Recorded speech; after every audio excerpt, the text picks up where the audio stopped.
I remember when True Detective came out, everyone was talking about it, but that was 10 years ago. It's been a while since True Detective has felt urgent, but folks, we're back. Today on the podcast is a brand new season of True Detective, and critics cannot stop raving about it.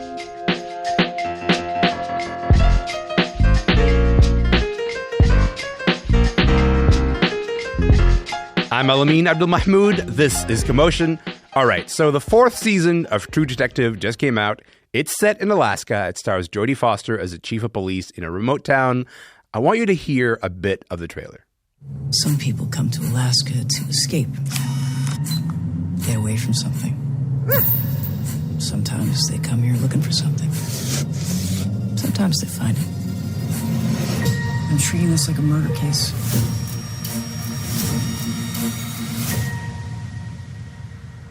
How scared do you have to be to run out in the ice without any shoes? Hey, this is a crime scene! No more f***ing around! You think I want to work with you? Take a look in the mirror. No one can stand you. I have like full body chills just listening to that, and I've only seen the first episode of it. Okay, so it's been a minute since True Detective was on the air, so let me just quickly remind you. This is an anthology series. Every season tells a new story in a new place with a bunch of new characters. The first season, Matthew McConaughey, Woody Harrelson, aired about a decade ago. It was a huge phenomenon, but then the show went through, let's say, a lot of stuff since then. First, the show's creator was hit with this plagiarism scandal, and then 2 new seasons happened, but did they really happen? Because they didn't really live up to the original. But then we're back. This new season, True Detective Night Country, has a new showrunner. Her name is Issa Lopez. She's at the helm. And it's already being hailed as the second coming of that first season of True Detective. There's a couple of people who are here who are really excited to talk about it. Jackson Weaver, Kathryn, VanArendonk. Welcome to the show, y'all. How's it going? Thanks for having me. I'm excited to talk about this. Oh my goodness. Oh my goodness. Like both your eyes were like lighting up as you were hearing the trailer. You're like, yes, we're in it. We're in this universe. Okay, so the premise of True Detective Night Country is that there's a group of scientists who have gone missing from an Arctic research lab. Jodie Foster's character is teaming up with a detective played by Kali Reis. The case seems to have some connection maybe to the last case that they worked together. Kathryn, let's talk about this season. How does this season tap into the DNA of what makes True Detective something that stands out from the rest of TV? So TV is replete with detectives and crime fiction and has been from the very beginning of the form. One of the things that has distinguished the first season of True Detective is that usually we like our police procedural shows to be fairly grounded in reality. And there was a way that the first season of True Detective was tapping into this uncanny, potentially supernatural, gothic sense of horror, which is usually not as far as the crime shows tend to go. And so this season really feels like it is connected to that first season more intensely than I think seasons 2 and 3, because it is so close to that same sense of, does this crime have entirely plausible, realist explanations? Are there elements of what's going on here that are sort of beyond human understanding? That's really the biggest one. I would say that the other thing is you get that same kind of dynamic between your 2 lead detectives, where you have somebody who is more of a older, you're grizzled, you're world weary, and then you have somebody else who's younger, who maybe is more open to some of these supernatural explanations. And it's a lot about the sort of play between those 2 people. Yeah, I have to say, last night in the middle of the night, after watching that episode, I woke up and I thought I heard someone say, "She's awake," and I was like, there goes my night. I'm not gonna be able to continue sleeping for the rest of the night. Jackson, you were in the camp of people who thought, you know what, True Detective should just call it a day after season 1 and just pack it in. We're never gonna get that good again. Do you still agree with that take? That might be a little bit harsh. I was a little bit negative, I will admit, but I will say, earlier before we were just talking about, us all coordinating our sweaters, Kathryn, I think we might have been coordinating our answers because I had the exact same opinion about this new season. Now, the first season, we had this supernatural element to it, which makes it work. Like it makes this show different from what's already out there. It's different from Fargo. It's different from Under the Banner of Heaven. It has this kind of Lovecraftian, spooky, scary, horror, supernatural element to it. Yeah. And it totally went away after the following seasons. And I think a part of that was, it totally went away in the second season for sure, which is what made everyone kind of think that this show should have been one and done, should have ended. And part of that reason is because it was rushed to production. The first season, created by showrunner, creator Nick Pizzolatto, was in his thoughts and his minds for however many years, for decades. He was writing it forever, based in where he's from, Louisiana. That's where he grew up, and he has all these interesting elements of his life. Second season, a year later, it comes out. Not enough built in. He hired somebody else, another novelist, to try and help him write it, get all these avenues going, try and make it as deep and convoluted as the first season. And it was just a mess, too many things going on. Third season is incredibly interesting. Mahershala Ali, who's the main detective in that one, really leads that show. There is a little bit of an element of supernatural, what's going on here with these murders. But it wasn't the, knockout punch that really gave that intense feeling that we got from season one. And I was kind of thinking, like, why even keep making this? We already have Fargo. Why not just watch that? So then they make a season 4 and? Oh, my goodness. Season 4, we get the spooky scary back. We get it's inspired by two of the most spooky scary true stories that have ever been told in the annals of true crime and mystery. And it really is infused with that emotion that we got from the second season. Kathryn, I totally agree with what you were saying. Yeah, I think as we're talking about it, I really do have to physically get the feelings that entered my body out of my body through like shakes and stuff. And I'm saying this, Kathryn, as someone who's watched one episode. I've seen episode 1 and that was it. You have had access to screeners. Does that feeling ever leave your body at all watching the rest of the episodes? Well, I was going to say, I have been saying that I have seen all of this season, but that is not accurate because I really only had a good chunk of the last episode described to me by my husband, who watched it while I hid under a blanket. So I really do think that you're in for a ride. It's okay. Okay. Does the rest of the season build well? Is that? I think so. Yeah. I think so. I mean, I think one of the easiest things to complain about, particularly with mystery stories, is pacing. And I do have things that I wish had been given a little bit more time. There are some character notes that I wish I had a little bit more space to breathe, because I think there is such an escalation in the last 2 episodes in particular. Like, really hold on to your butts. And I've already been holding on to my butts, man. Okay, all right, continue. You are not prepared, Elamin.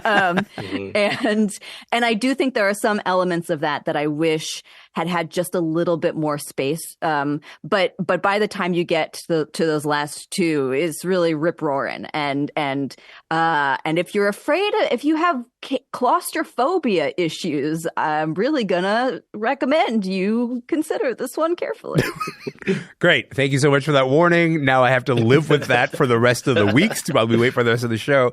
Jackson, let's talk a little bit about the performances in the show. We got Jodie Foster, and Jodie Foster and her co-star, Kali Reis. Kali Reis, world champion boxer, only started acting a couple of years ago. Talk to me a little bit, Jackson, about the performances. What do you think of her performance and her on-screen dynamic with Jodie Foster? I mean, Kali Reis is like one of the most impressive acting finds I think that we can point to in the past few years. It's one of those, I don't know what it is with athletes because we've had, the musician to actor pipeline for so long, the rapper to actor pipeline.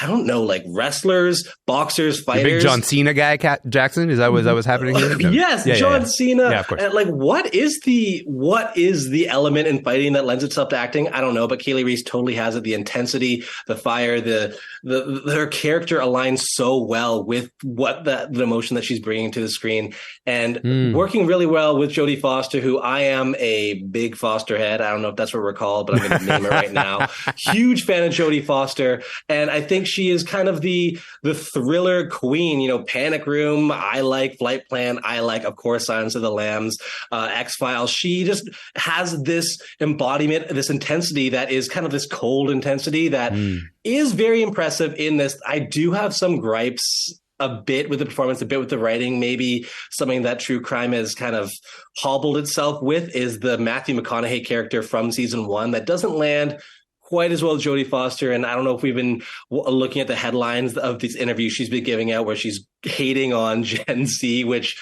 that is just a little bit of it's fine. She's I think earned it's like a little bit of it's a stereotype of True Detective, the grizzled old detective that hates the younger generation and is divorced from their own sense of self, and their own self-hatred makes them hate everybody else. And like, it's an interesting archetype, but it's one that's been in every season so far of True Detective. So seeing it again here, something that didn't really mind new content too much, but aside from that, I mean, the acting here is stellar and the story is just as impressive. Kathryn, again, we've seen one episode, but I was running through the office raving about a particular performance, which is John Hawkes, because we don't get enough John Hawkes just like out here in general. Yes. You know, a classic character actor. Talk to me about John Hawkes in the show. What is he doing?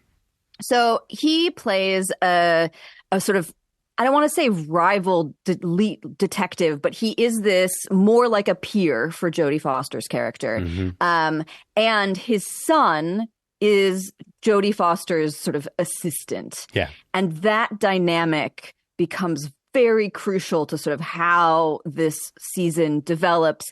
I think John Hawkes has one of those faces that is distinctive, and you both want to trust him, and he also has this undercurrent of real sinister energy. Mm-hmm, mm-hmm. And the way that he can kind of flip between naivete and something much more malicious is so effectively wielded here, and you're not sure which one actually you're going to land, what side you're going to land on.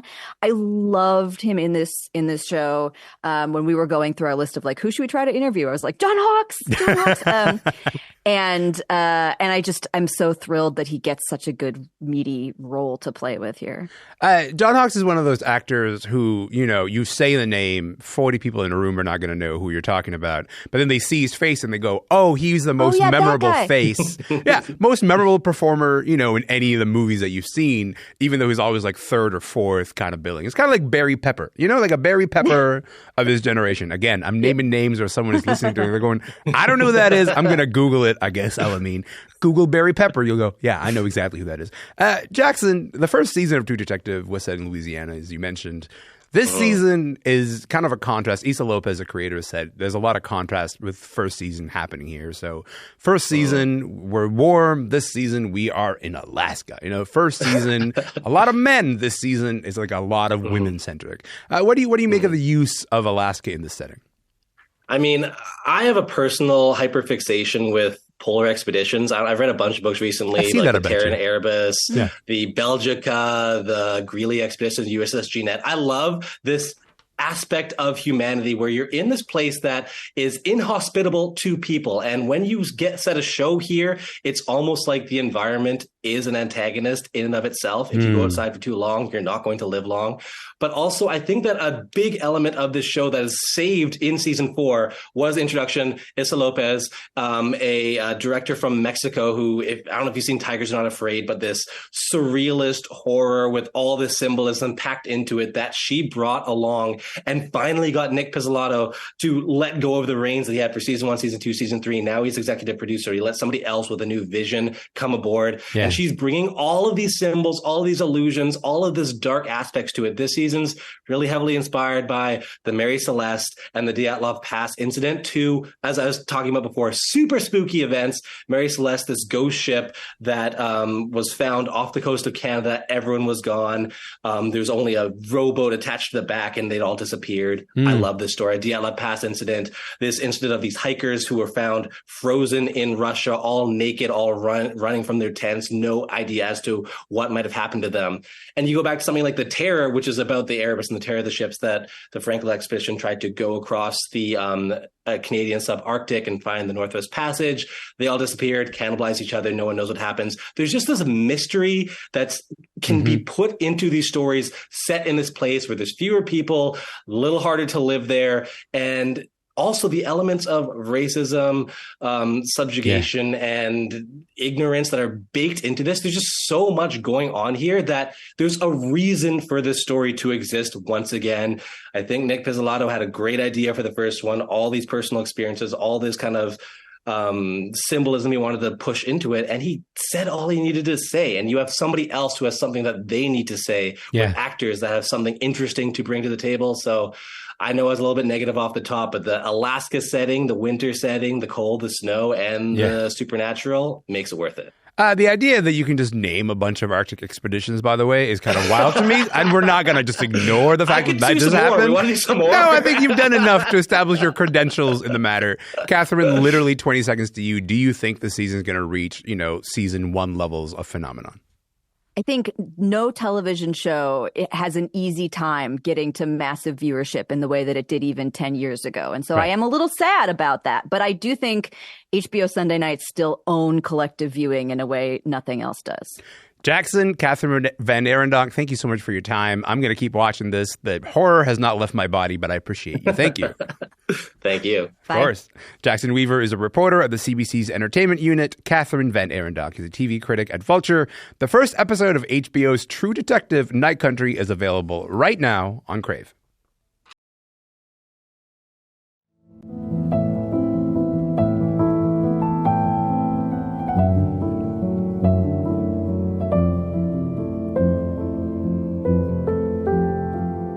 My name is Elamin Abdelmahmoud. This is Commotion. We're going to take a moment to switch gears here. And just a heads up, we'll be talking about a topic that I think some listeners might find difficult. Over the holidays, we learned that the South Korean actor Lee Sun-kyun had died. He was found dead in a car in Seoul, and it's believed that he took his own life. Lee was a star on the rise both at home and abroad. He starred in Bong Joon-ho's film Parasite, which won Best Picture a few years back. Lee Sun-kyun played the father of the rich family in that film, if you remember it. In the wake of his passing, a coalition of artists and filmmakers, including Bong Joon-ho, have come together to ask for more protections for artists. This is from a news conference held on Friday. 고인의 수사에 관한 내부 정보가 최초 누출된 시점부터 극단적인 선택에 이르기까지 2개월여에 걸친 기간 동안 경찰의 수사 보안에 과연 한치의 문제도 없었는지 관계자들의 철저한 진상 규명을 촉구합니다. A bit of Bong Joon-ho speaking at Friday's news conference. Here to talk about this is Korean pop culture professor Michelle Cho. Michelle, welcome back to Commotion, friend. Nice to be here. Thank you. Of course, I'm glad to have you here. Listen, I think we need to start by talking about what happened to the actor Lee Sun-kyun. Can you tell us a bit about what was going on in the public eye that led up to his death?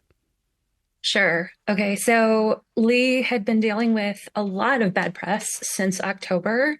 That's when a criminal investigation started into alleged use of illegal drugs. And that led to him being dropped from upcoming projects as well as advertising contracts and that sort of thing.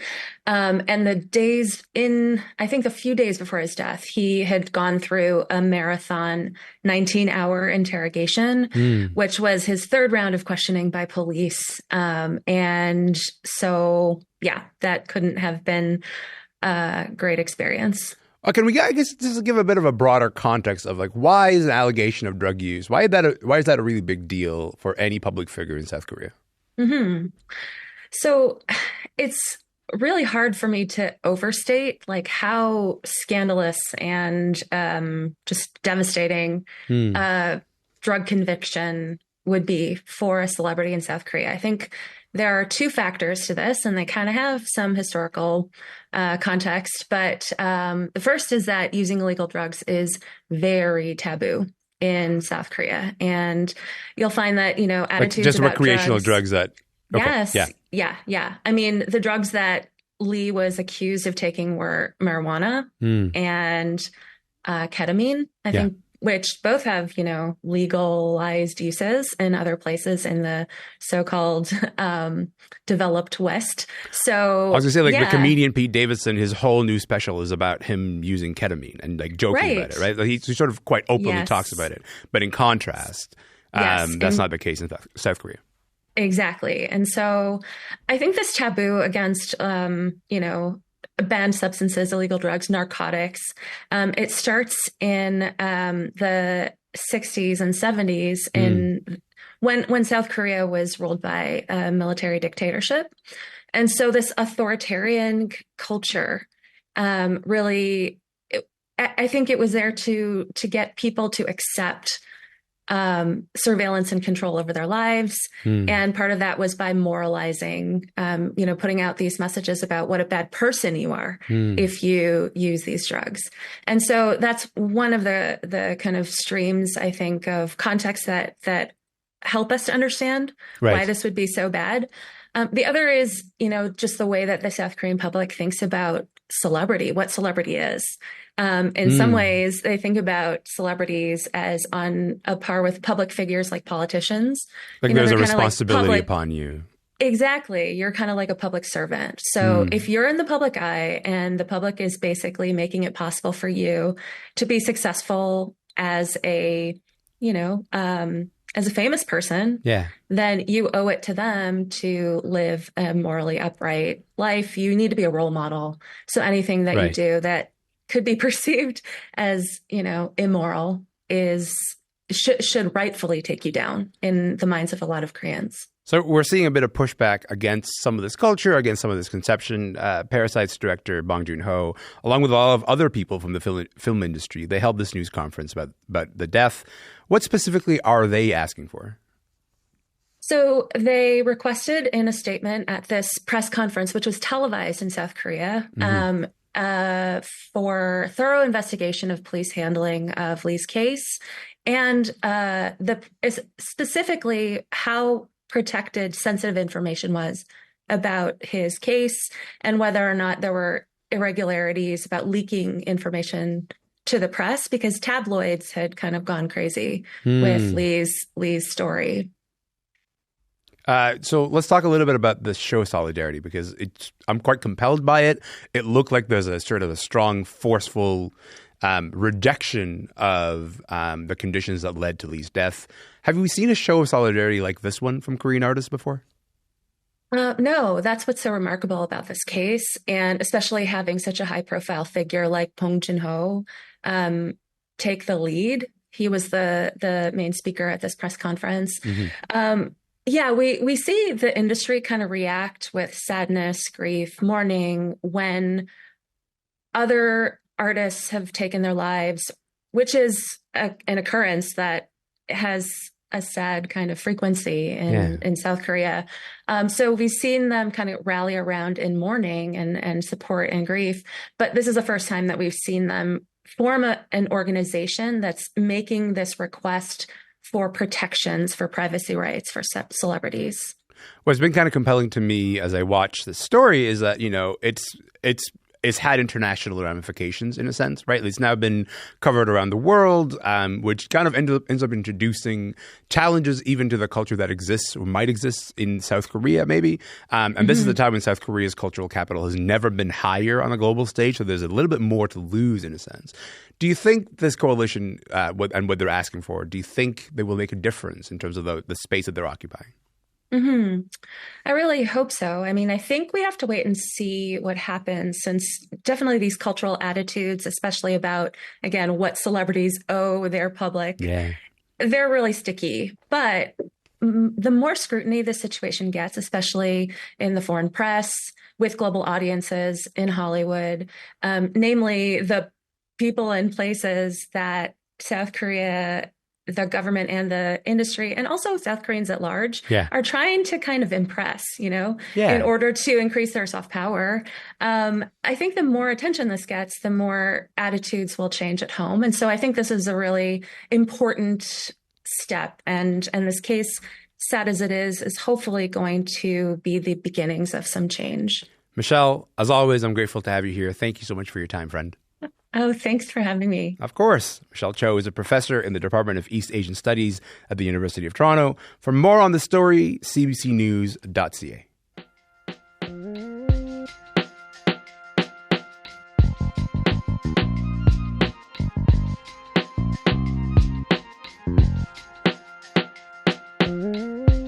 That is it for the podcast today. Remember, you can listen to any episode of the show anytime you like, wherever you get your podcasts. If you got a moment, check us out on Instagram. We are at Commotion CBC.